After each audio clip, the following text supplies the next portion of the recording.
The last speaker before the break represents Britain. Douglas Murray is Associate Director of the Henry Jackson Society. He's an author and also a commentator.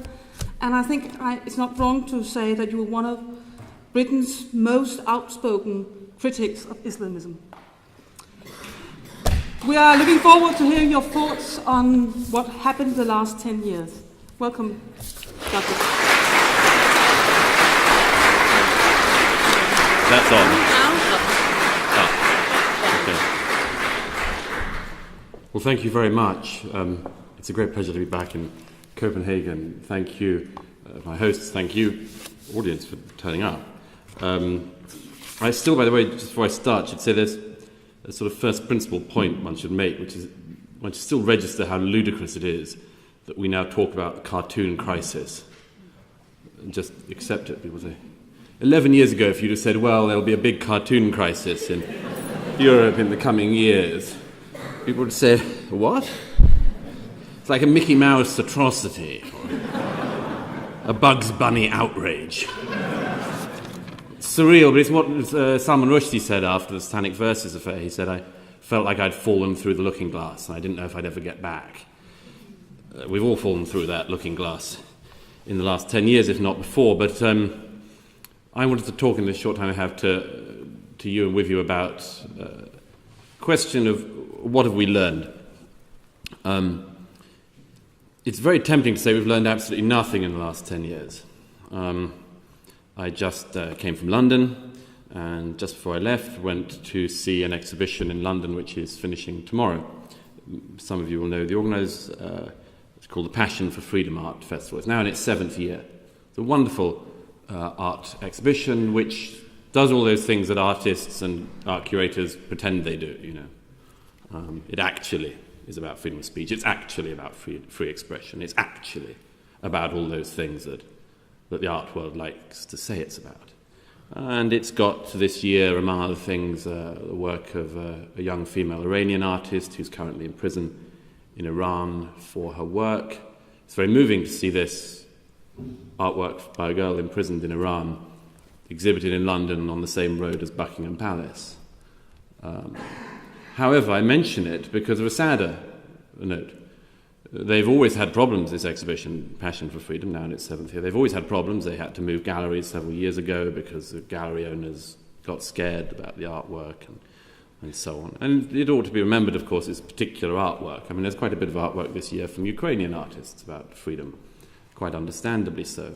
But that's not what bothers the new health and safety, as it were. This year, the exhibition is on Pall Mall in the centre of London, and one of the artworks by a Middle Eastern artist, a female Middle Eastern artist who works under the pseudonym of Mimsy, was withdrawn from the exhibition at the request of the police.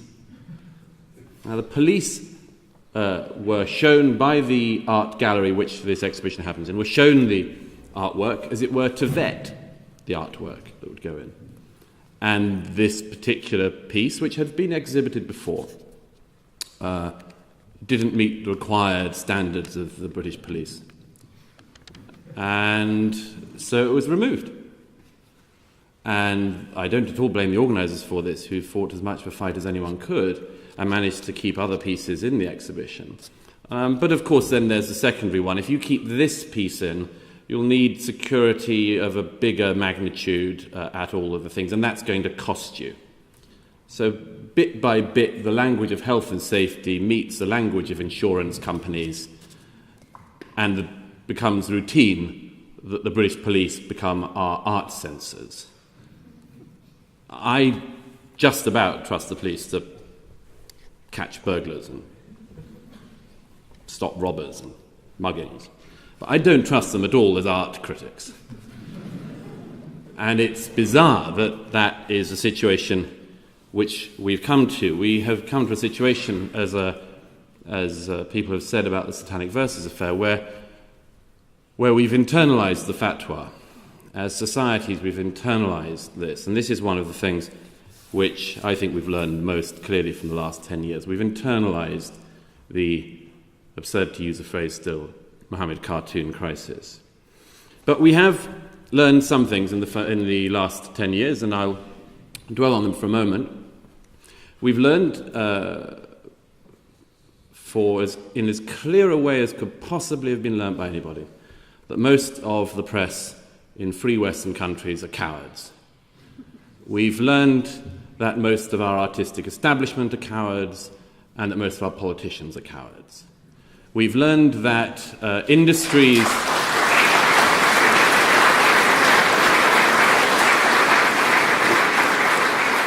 We've learned that industries that spend much of their year in awards ceremonies patting themselves and each other on the back for their bravery stop when an actual act of bravery may be required.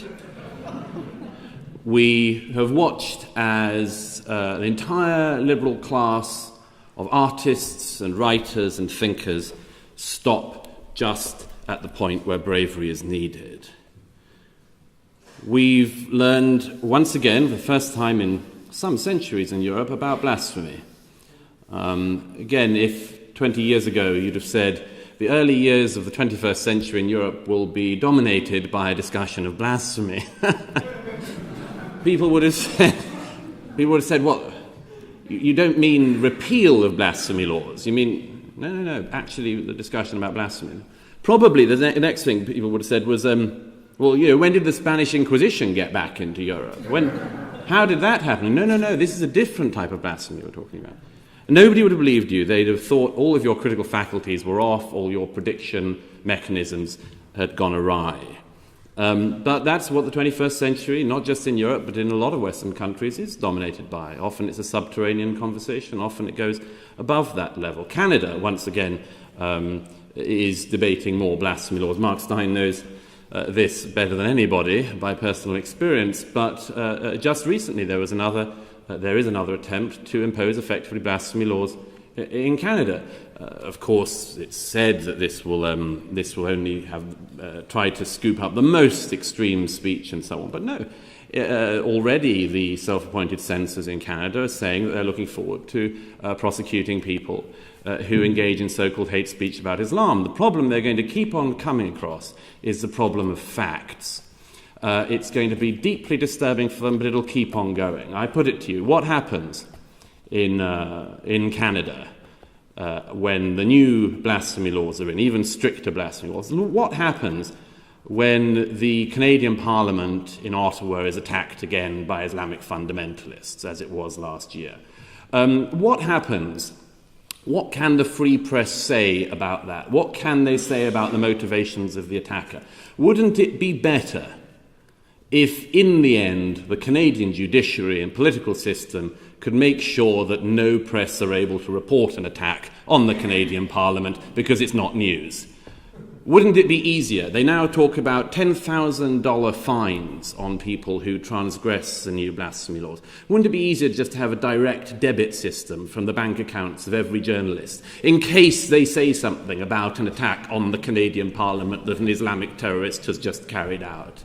Or should they perhaps not say anything about the motivations? Should they just pretend like President Hollande and other French officials did last December when there were a set of extreme Islamists who in cars drove into French pedestrians shouting Allahu Akbar, and President Hollande and all the other French political leaders pretended these were rather mundane, routine traffic accidents?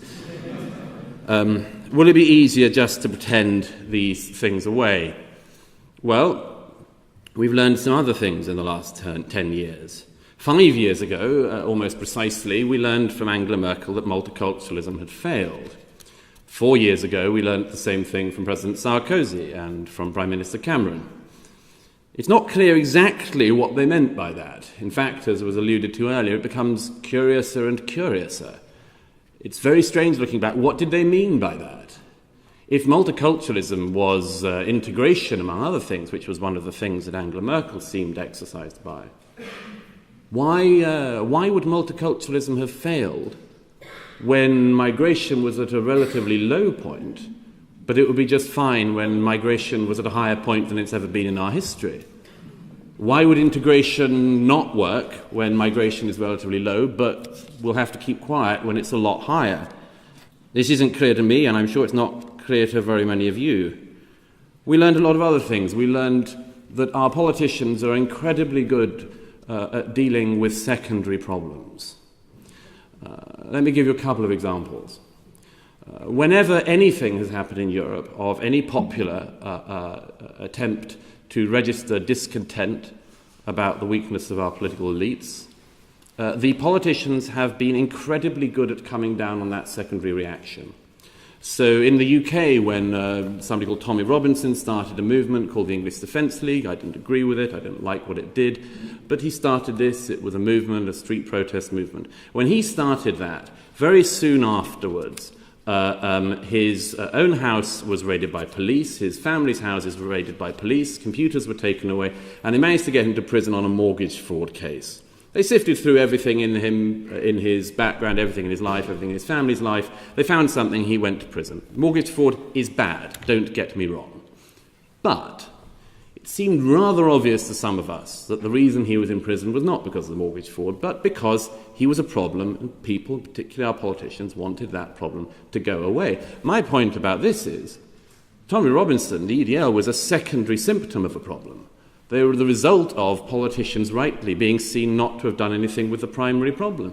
And the question some of us have kept on asking is, if you could do that with that person who caused you a problem, why couldn't you do it with the people that person was objecting to? Why couldn't you send the police into the houses of every extreme Islamist mullah in Britain, every radical preacher in Britain? I can bet some of them have got some dodgy mortgage stuff on the books. I can bet you'll get some of them on a technicality to do with something they've done once. But that's not the aim. The aim is to go to the secondary problem. Another example, Chancellor Merkel in her New Year message on the Pegida protests. I don't agree with the Pegida protests particularly. That's not the point. It is a legitimate movement of people saying that they dislike some of the things that are happening in their country. But that is not... their primary concern was not what Angela Merkel was concerned about. She and the entire administration of her government turns on the reaction to the problem. So in her New Year's message, she says that the Pegida protesters have coldness in their hearts. Why does she not say the Islamists who the Pegida protesters are concerned about have the most incredible coldness in their hearts? That is our primary problem. We must be careful as Germans not to have too much coldness in our own hearts, but that is the problem. No, we have a political class that believes that you can solve these problems by dealing with the secondary symptoms. It is like going to a body racked with disease and solving a skin inflammation. This is a magnificent problem of our time, the inability to grapple with the primary problem. We've learned other things, though, of course. We learned in January this year that absolutely everybody seemed to be Charlie. We learned that Mahmoud Abbas was Charlie. We learned that every politician who has spent the last 10 years calling cartoonists inflammatory and Islamophobic and right-wing and fundamentalists and Enlightenment fundamentalists and troublemakers and so on, was Charlie for about an hour. Because we learned very soon after that almost nobody was Charlie. We learned in the end, sadly, that even Charlie wasn't Charlie when earlier this year, perfectly understandably, surviving members of the staff of Charlie Hebdo said they didn't want to keep drawing Mohammed. We've learned other things. We've learned, I would submit, in the last 10 years how incredibly slowly our societies crawl towards truths which should be self-evident. We have spent the last 10 years still going around the circumlocution of whether or not Islam is a religion of peace. We have had so many variations on this circumlocution now, and I keep a small notebook that's pretty much filled with them. My favourite is the movement from this terrorist attack has nothing to do with Islam to it has nothing to do with Islam, and Islam is in any case a religion of peace, to Barack Obama's best hit ever, which came last year after an American hostage was decapitated in Syria. And Barack Obama said, it not only doesn't have anything to do with Islam, it has less to do with Islam than any other religion. So, if somebody cuts off someone's head while shouting Allahu Akbar, the Buddhist should get it.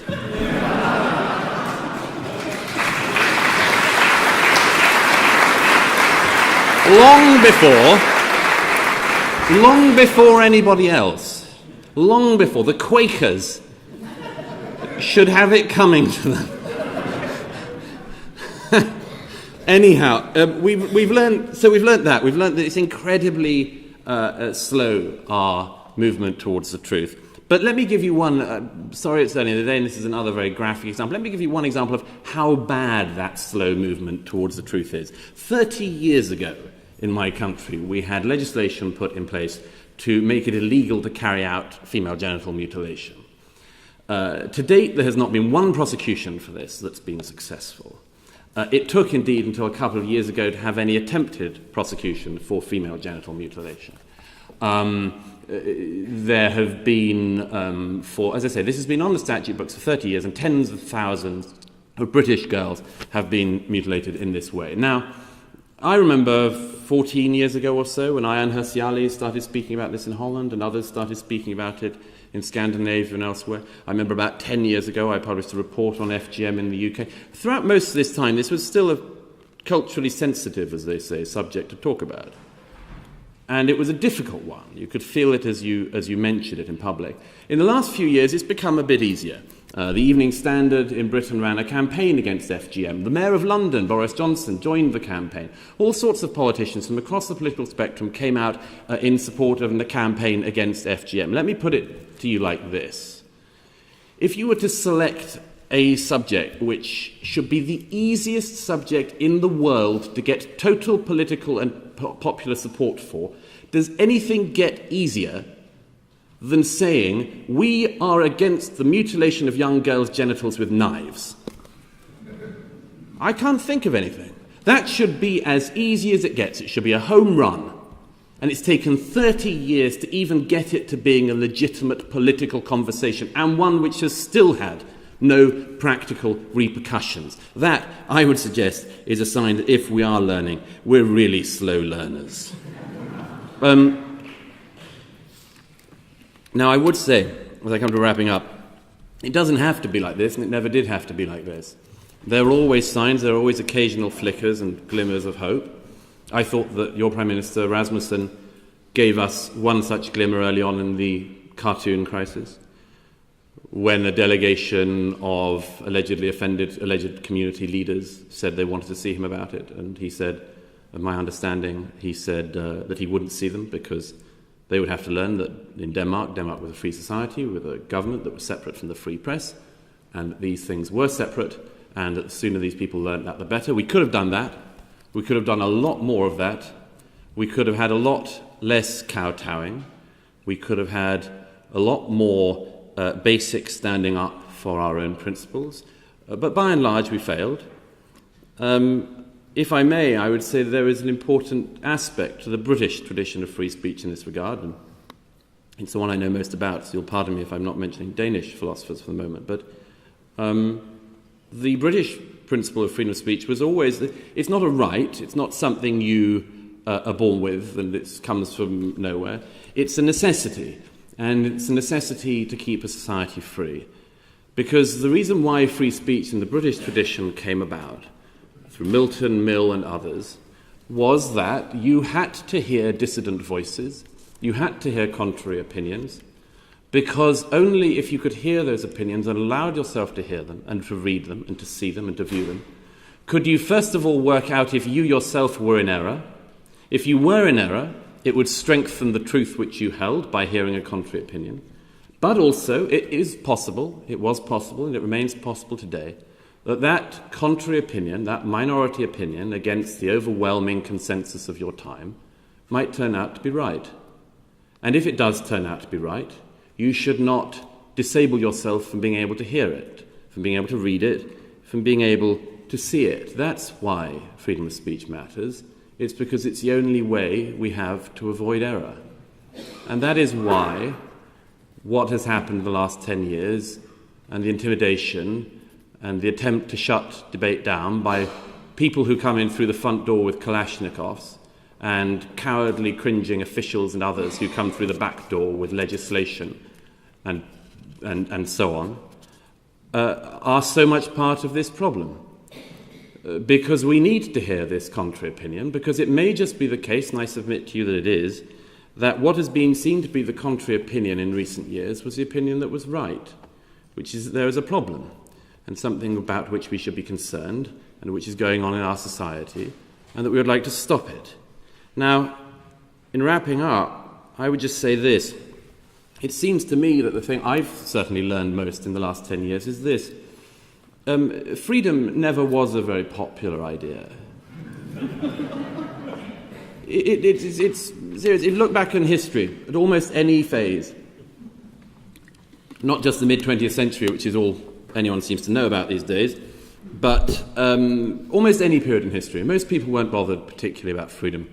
They wanted security, and they wanted safety, and they wanted a comfortable and an easy life, and they wanted to be cosy.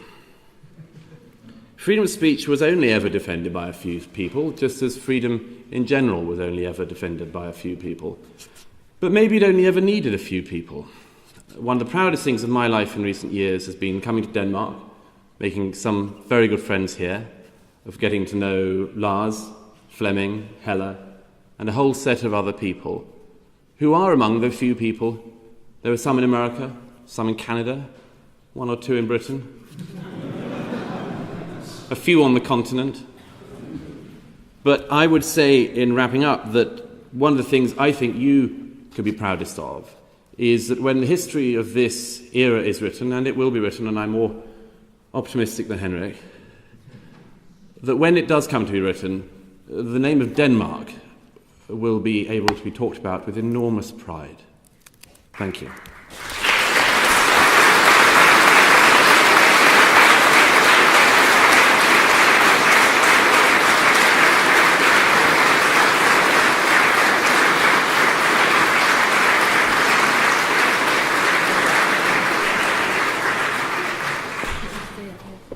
Questions, comments for Douglas? We have 10 minutes only.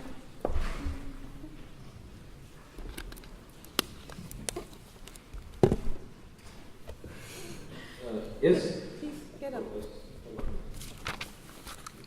I was thinking about how this migration crisis is hitting every European country, how it will affect free speech since they will become citizens of the nation they are right to, and therefore being able to vote, they can perhaps influence the legislation in those countries, perhaps move against free speech.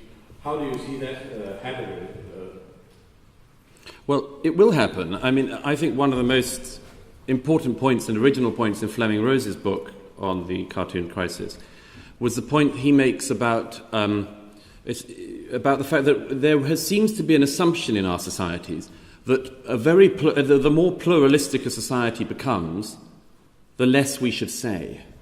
In other words, the more opinion, as it were, is out there and possible to be out there, the more we need to dampen down and lower the ceiling of what is permissible. Of course, the opposite is the truth.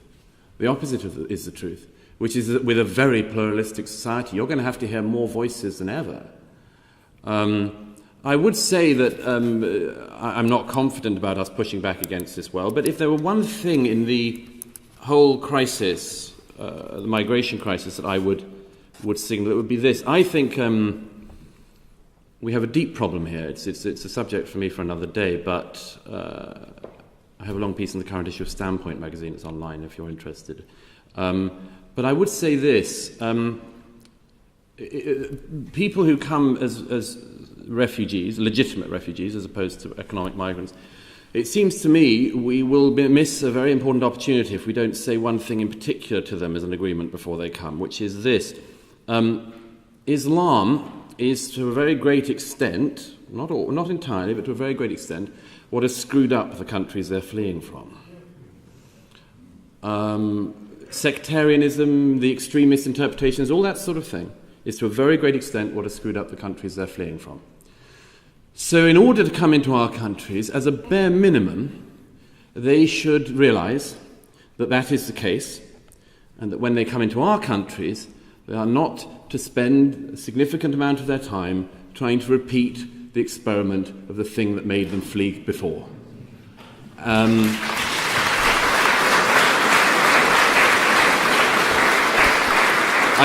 I don't know how you do it, but I think it's got to be there somewhere. The gentleman there. Yeah, I think he will. Talk loud, that's all right. No, just wait a minute. Okay. I can hear you, but posterity will not. So, Thanks for having me in the United States. I, like many others, was involved to learn on Sunday. The New York Times was an article published that our United States Army, we had a captain of the United States military base in Afghanistan, comes to find out that a local Taliban commander, not Taliban, Afghan army commander, allied against the Taliban, was raping a young boy. And this is endemic to the culture there. And the United States military, upon finding out that this captain took matters into his own hands and put stop to this, he was punished for his actions. This to me seems like an issue you alluded to, genital mutilation. It should be something that we can also rally against just as easily. What does that say to you? Do you think this is also part of the same problem with this sensitivity towards Islam? What does that say about the Western self-confidence we can stand against this? it's the usual thing, isn't it? I mean, the tolerance is a one-way street. We have to walk so far down the avenue of tolerance that, you see some elderly guy raping a kid. You go, oh, well, if it's their culture, then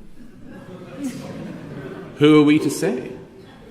Maybe historically somebody in our culture raped, so we shouldn't feel so smug and so on. But all the time, of course, this points to, yes, a very, very fundamental problem.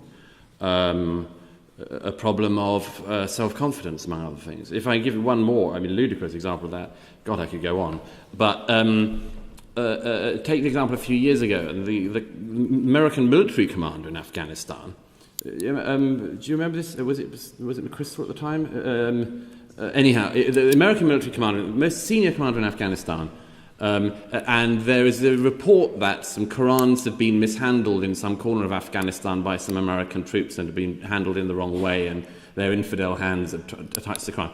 Cue the predictable riots and so on. The American military commander in Afghanistan is on the television within hours, announcing that he was woken up in the middle of the night with the news that some Qurans had been mishandled. It was like it sounded like the sort of the red alert button you might have for an incoming nuclear strike. I discovered in the middle of the night that there had been an inappropriate handling of a Quran, and I can assure you that we have cleared up the situation, punished the people responsible, and it will never happen again. This seemed to me to be a video more akin to somebody suing for peace at the end of a battle that they'd lost than that of a confident military commander. But as I say, all of our institutions have got their own crises. Yes, we got 3 questions more. Hello, my name is Tommy Hoiber. I have a question regarding the UK, because in countries like Denmark, Sweden, other European countries, we have political parties where you can vote if you are not satisfied with the way immigrants come to Europe. Do you have a similar organization in the UK, because the political system is a little different over there? A political party you could vote for that would be against, yeah. Well, look, every country's voting system is always awful to the people in the country, and they all admire every other country's voting system until they go to that country, and then they see that that's terrible too in some other way. And the British system is very static. It's very hard for new parties to break through. The UK Independence Party has done quite a lot. It's broken through at the European Parliament level, of course, so it's now the fringe minority party which happens to have the most MEPs in the UK. But in the UK Parliament, it's not at all easy, and there's only one UKIP MP rather, and they didn't break through at the last election for all sorts of tedious, reasons. But it's a massive problem when the entirety of the political class is effectively of one mind on a subject. and public opinion is completely the other way. Look at any recent poll. 7% of the British public, only 7% want more immigration. 13% of the British public, a recent poll showed, were born abroad. So most people who are immigrants to the UK don't want more immigrants. And no political party among the mainstream political parties in Parliament answers that voice. So for the meantime, we've got to accept that the majority opinion is a wild, wacky minority opinion that shouldn't be listened to, and that the majority is the problem.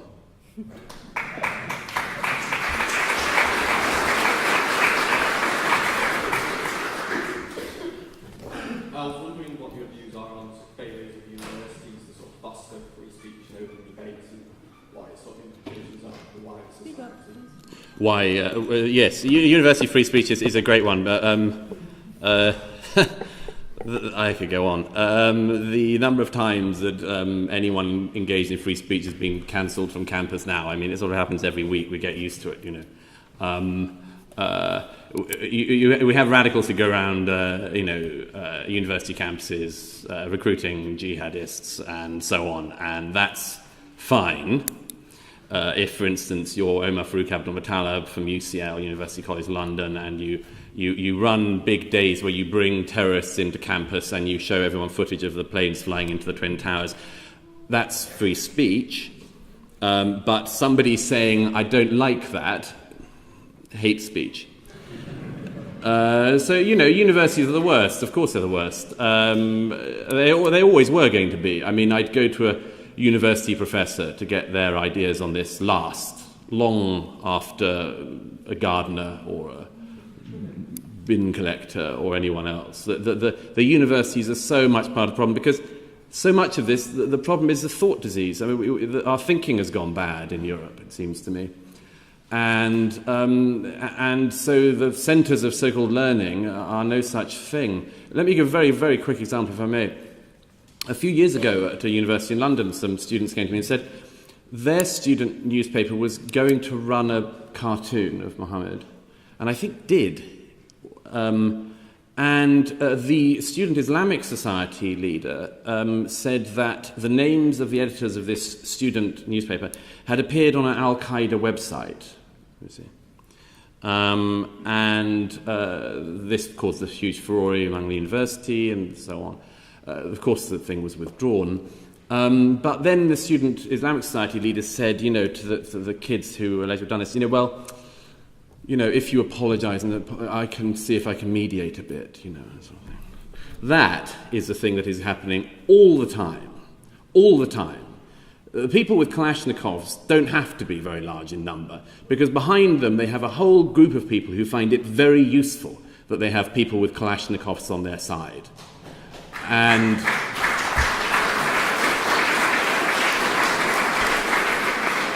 you can go a long way if you can say, basically, I'm not the old, mob trick. You turn up at somebody's door with a huge bouncer in black glasses and you say, well, I'm not going to hurt you, but my mate, he's mad as hell at you. It's incredibly effective. And in the end, by the way, before the last question, in the end, that will catch, because other people will get that idea. And they'll think, we could do with a few people with Kalashnikovs who just showed some urgency on our side, and think what we could achieve. I've always said I feel sorry as hell for the Sikh community in Britain. They have never had any massive influxes of government funding or so on. I mean, a few years ago when some Sikh leaders came to me and pointed out, we always get the flack for all the Muslims not integrating and all that sort of thing. What would you recommend? I stress jokingly said, why don't you get 4 guys to blow up the London Underground? Because, as I say, it was a joke, and they did not follow my opinion. This is not hate speech. But, you see the point? One final, I said...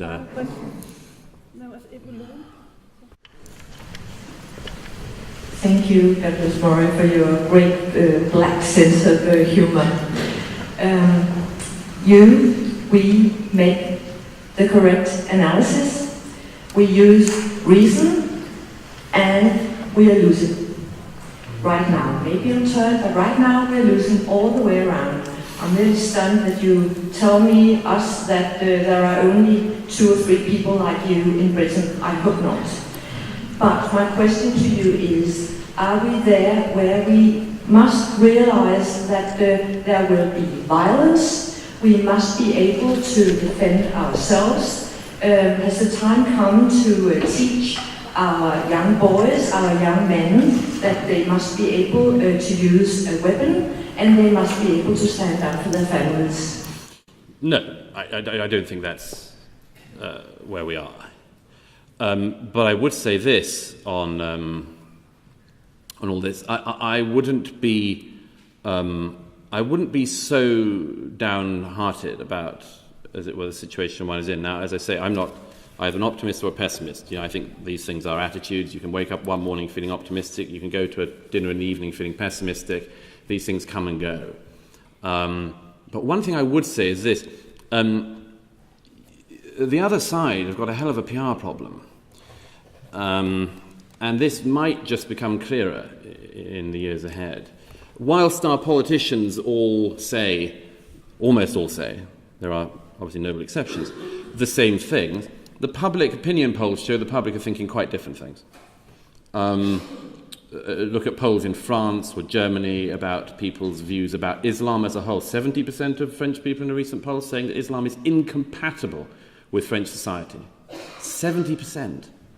Now, I would submit that this is one of the most interesting and problematic things going on. That the divide has grown very, very large. Now, I would say that that divide is bridgeable.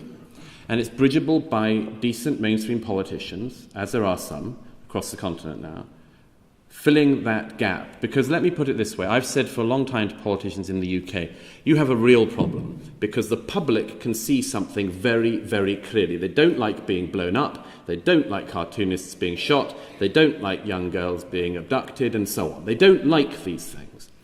And you, in the meantime, are saying it has nothing to do with this culture or this religion.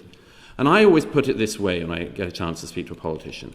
Let's look a couple of years down the line. And let's pretend that something happened like something that was attempted several times in the last decade. Let's say that an Islamist cell manages to blow up a women's nightclub on, a nightclub on Women's Night. This was tried. There have been people sent to prison for trying this. One in the centre of London 8 years ago. They said, they put the bomb outside the ladies' night on a nightclub and said, who could feel any sympathy for these slags all dancing around? Now look, when that happens. If that happens, God knows, we hope it doesn't. But there are lots of people always trying to do it. When at a northern nightclub on Ladies' Night or something like that, the bomb goes off, and there's dozens and dozens, maybe hundreds of maimed young girls, the British Prime Minister cannot come out the next day and say this has nothing to do with Islam because nobody believes him anymore. And therein lies a massive democratic problem for our countries and a massive problem of legitimacy for our political class.